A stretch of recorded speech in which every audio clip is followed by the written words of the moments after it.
ဒီလောကဝင်လာကျွန်တော်20နှစ်ဖြစ်လာရောက်ကျွန်တော်ကလူကြီးဖြစ်ပြီပေါ့အနေဆိုတော့ကျွန်တော်လူကြီးဖြစ်ပြီပေါ့ဒါပေမဲ့ကျွန်တော်ငယ်လို့ကတွေးခဲ့တာကလူကြီးဖြစ်လာလို့ရှိရင်ကျွန်တော်ကဖြစ်မြောက်တစ်ခုခုလို့ဖြစ်နေပြီပေါ့ဒါ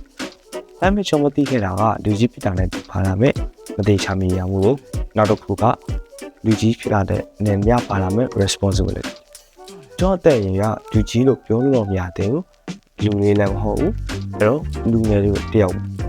လူငယ်ဖြစ်တဲ့အချိန်မှာအများစဉ်းစားတာများပူပန်တာကောင်းတယ်လို့ကိုရီးယား professor တယောက်ကပြောပို့ရတယ်။မတိုင်းပြောရရင်ကျွန်တော်လမ်းပြောင်းနေတဲ့ငယ်တယောက်တော့မဟုတ်ဘူး။ဘယ်လမ်းကိုရှောင်နေမသိ။ကျွန်တော်ငယ်ကလေးကကျွန်တော်ဘာဖြစ်ချင်လဲဆိုတော့အနည်းဆုံးသိခဲ့တယ်။ဘူမိဗေဒပညာရှင်တဲ့။ကျွန်တော်လေးငယ်တော့ကတင်ချပြီးတော့ကျွန်တော်10ရက်အထိဘူမိဗေဒပညာရှင်ဆိုတဲ့ပန်းတိုင်းတစ်ခုကိုကျွန်တော်တစ်စက်မဲ့ဆက်လျှောက်ခဲ့တယ်။ဖြစ်ချင်ခဲ့တယ်။လူတိုင်းကဘာဖြစ်ချင်တယ်မိတယ်လို့ရှိရင်ကျွန်တော်ဘူမိဗေဒပညာရှင်ဖြစ်ချင်တယ်လို့ပြောခဲ့တယ်။ဘာလို့အဲ့လိုဖြစ်ချင်လဲဆိုတော့ဒီဦးကျွန်တော်ကဘာပက်ရမယ်လို့ထင်လို့အဲ့လိုထင်ခဲ့ရပေါ့၄တန်းအရွယ်အနေ10တန်းအရွယ်ထိဘူမိဗေဒပညာရှင်ဆိုတဲ့ပန်းနိုင်တစ်ခုကိုကျွန်တော်စွတ်စွတ်မြဲစုပ်ကိုင်ခဲ့တယ်။ဒါပေမဲ့ဒီ10တန်းပြီးတဲ့အချိန်မှာကျွန်တော်ကနိုင်ငံခြားထွက်ပြီးတော့ပညာသင်မယ်ပေါ့ကျွန်တော်ကနိုင်ငံခြားကိုထွက်ပြီးတော့ဘူမိဗေဒပညာဆိုတဲ့ level တစ်ခုကိုကျွန်တော် live ပို့စဉ်းစားခဲ့တယ်။ဒါပေမဲ့အဲ့ဒီ course နဲ့ပတ်သက်ပြီးတော့ offer လုပ်တဲ့ဒီတက္ကသိုလ်တွေကကျွန်တော်အိပ်ပြီးတော့ရှာမတွေ့ခဲ့ဘူး။အဲ့ဒါနဲ့ကျွန်တော်က chemistry ဘိုင်းကိုလည်းစိတ်ဝင်စားမလို့စင်ကာပူမှာ biomedical science ကိုလေ့လာဖို့ကျွန်တော်ဆုံးဖြတ်ခဲ့တယ်။အဲ့မဲ့ campus အကြောင်းမပေးတဲ့ခါမှာကျွန်တော်ကမြန်မာနိုင်ငံမှာပဲတက္ကသိုလ်တက်ဖို့ဖြစ်လာခဲ့တယ်။ဘယ်မှာတက္ကသိုလ်တက်လဲဆိုတော့ YTU မြန်မာနိုင်ငံရဲ့ရန်ကုန်မြို့မှာနာမည်ကြီးတဲ့ YTU လို့နာမည်ကြီးတဲ့ YTU ရန်ကုန် Technological University ဘာတက်လဲဆိုတော့ plastic တွေကို short ချမယ်ဆိုတော့လူငယ်တယောက်ရဲ့ကြီးမှန်းချက် email တွေနဲ့တကွ chemical engineering ဆိုတဲ့အပိုင်းကိုဆက်လျှောက်ခဲ့တယ်မြန်မာလိုဆိုရင်တော့ဓာတု engineer ကန်ပိုင်းလည်းကိုတရားကျွန်တော်ရှိရတယ်အခြေချပြီးလို့ထင်ခဲ့တာကိုဗစ်နဲ့နိုင်ငံရေးကြောင့်နှစ်နှစ်လောက်ကြောင်းသားခဲ့ရတယ်ကျွန်တော်မိဘတွေရဲ့ထောက်ပံ့အားပေးမှုတွေကြောင့်ပဲကျွန်တော်နိုင်ငံခြားဆိုတဲ့ကိုရီးယားအောင်ကျွန်တော်ဆက်လျှောက်နိုင်ခဲ့တယ်ကိုရီးယားဘာသာစကားအောင်လည်းကျွန်တော်နှစ်နှစ်လောက်လေ့လာခဲ့ရတယ်အခုတော့ကျွန်တော်20နှစ်ပြည့်ခဲ့ဘယ်သူမှမထင်မှတ်ထားတဲ့အချိန်မှာကမ္ဘာကပ်ရောဂါကိုရိုနာကြီးစတင်လာတဲ့အချိန်မှာအားလုံးအိပ်ပြန်ကြရတယ်ကျွန်တော်ရဲ့ဘာသာစကားလေ့လာခဲ့ရတဲ့အခြေအနေစတင်ခဲ့ရတယ်ဒါဘာသာစကားလည်းကျွန်တော်စပိန်ဘာသာစကားနဲ့အင်္ဂလိပ်ဘာသာစကား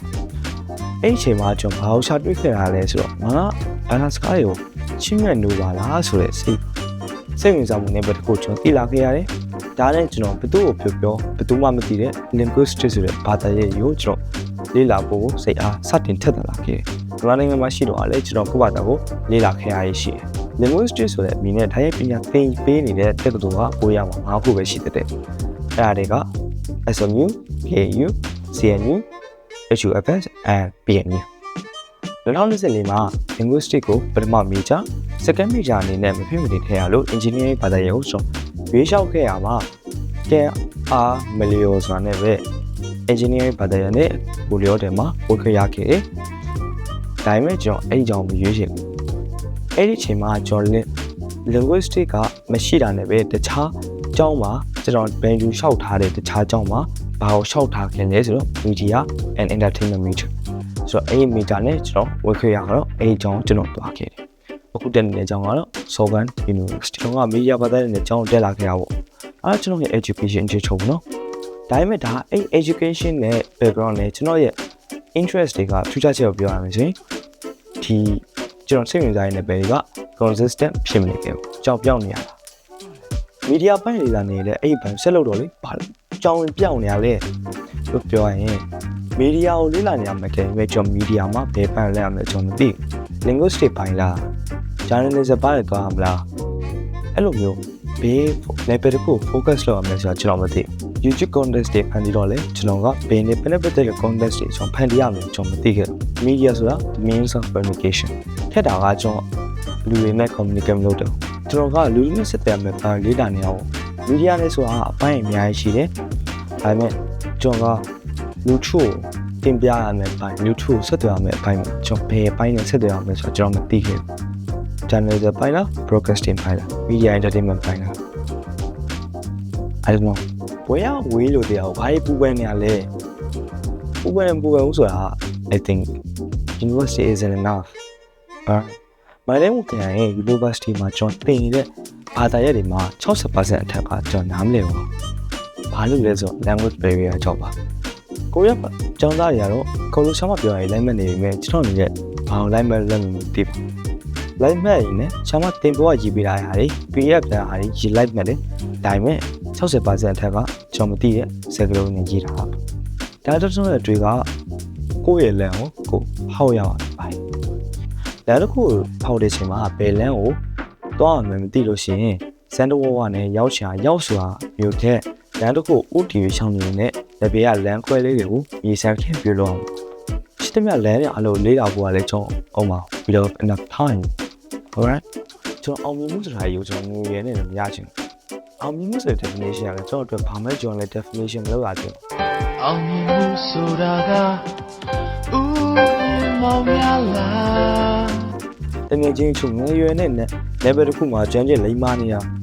ကျွမ်းကျင်တက်မြောက်နေအဲ့မဲ့ကျွန်တော်ဘာတွေလုပ်နေရလဲ I don't know what have I been doing all those years today is the youngest you will ever be ဆိုတဲ့ကျွန်တော်စကားကိုကျွန်တော်လက်ခံကျင့်သုံးတိုင်းမဲ့လေတခါစားလို့ရှိရင် I've been wasting my time ကျွန်တော်နောက်တိုင်းနဲ့ကျွန်တော်ဖြတ်သေးခြင်းကိုအနည်းဆိုတော့ at least I have tried ဆိုတဲ့ခံစားချက်မျိုးကျွန်တော်ရချင်အောင်မြင်မှုဆိုတာတဲ့ကျွန်တော်အတွက်က personal branding ဆိုတဲ့အပိုင်းကိုပို့ပြီးအားပေးလိုအပ်တဲ့ skill တွေကိုဖြည့်ဖို့တာကျွန်တော်အတွက်လူတစ်ထောင်မင်းတစ်ထောင်ခွဲ definition တစ်ထောင်ခွဲမယ်ဆက်ဆိုတဲ့လက်စုပ်လက်ကိုင်ပြုလို့မရတဲ့ဟာထက်တော့ပို့ပြီးတော့တာပါတယ်ကျွန်တော်ဘွားရှောက်မှာဖြစ်တာဖြစ်ဖို့အားထုတ်တဲ့အချိန်ထဲဘာတွေကိုဘယ်လိုအားထုတ်အောင်လဲဆိုပြီးတော့ YouTube video တွေကြည့်တဲ့အချိန်နိုင်ဖောင်းမနေတာဟုတ်ခုနကကျွန်တော်ပြောသလိုကျွန်တော်အသက်20နှစ်ပြည့်ပြီ20နှစ်ပြည့်ရဲ့အချိန်မှာဘဝမှာစုံဝင်စားတဲ့ဟာတွေကအခု20ကျော်လောက်ဖြစ်နေတယ်လို့ခံစားရပါတယ်။ပဲလမ်းနေရတယ်20ကျော်လောက်ကွဲနေတယ်လို့ပဲကျွန်တော်ကကြောင်ပြောင်းနေခဲ့ဘူးကျွန်တော်ကြောင်ကဘယ်လမ်းကိုသွားမလဲမသိရဘူးရှိ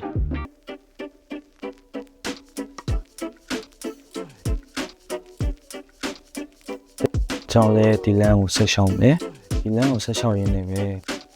ကျွန်တော်ရဲ့ဘွယ်လမ်းမှာရှိတဲ့လမ်းပွဲလေးတွေကိုကျွန်တော်စမ်းကြည့်မယ်စမ်းသွားကြည့်မယ်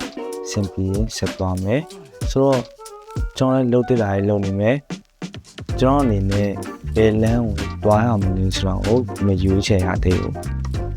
ဒါပေမဲ့အဲ့လိုလမ်းတစ်ခုကလည်းနေချင်းညချင်းရွေးချယ်လို့မရလေတော့။ကျွန်တော်ကျဒါရီကိုဝုန်းတိုင်းလုံးမယ်ဆိုပြီးတော့လုံးလိုက်ရင်လည်းပဲကိုပဲရောက်တာမှာကိုပဲထိခိုက်မှာ။ဆိုတော့ဘာဖြစ်လုံးတဲ့တာကိုဆက်လုပ်နေရမယ်။ Today is gonna be the youngest you will ever be. ကျွန်တော်လည်းဒီဗီဒီယိုလုပ်ရင်းနဲ့ကိုအကြောင်းကိုပြန်ရေးဖြစ်တယ်ဗျာ။အဲ့တော့ဒီကိုအကြောင်းကိုပြန်လေ့လာသလိုဖြစ်သွားရဲ့။ဆိုတော့ကြောင်ပြောင်းနေရင်ဘယ်လမ်းကိုရွေးရမလဲမသိဘူး။ကိုတီအောင်ကိုတီအောင်ရင်လောက်ပါလို့ချက်ပြုတ်ချင်တယ် So bye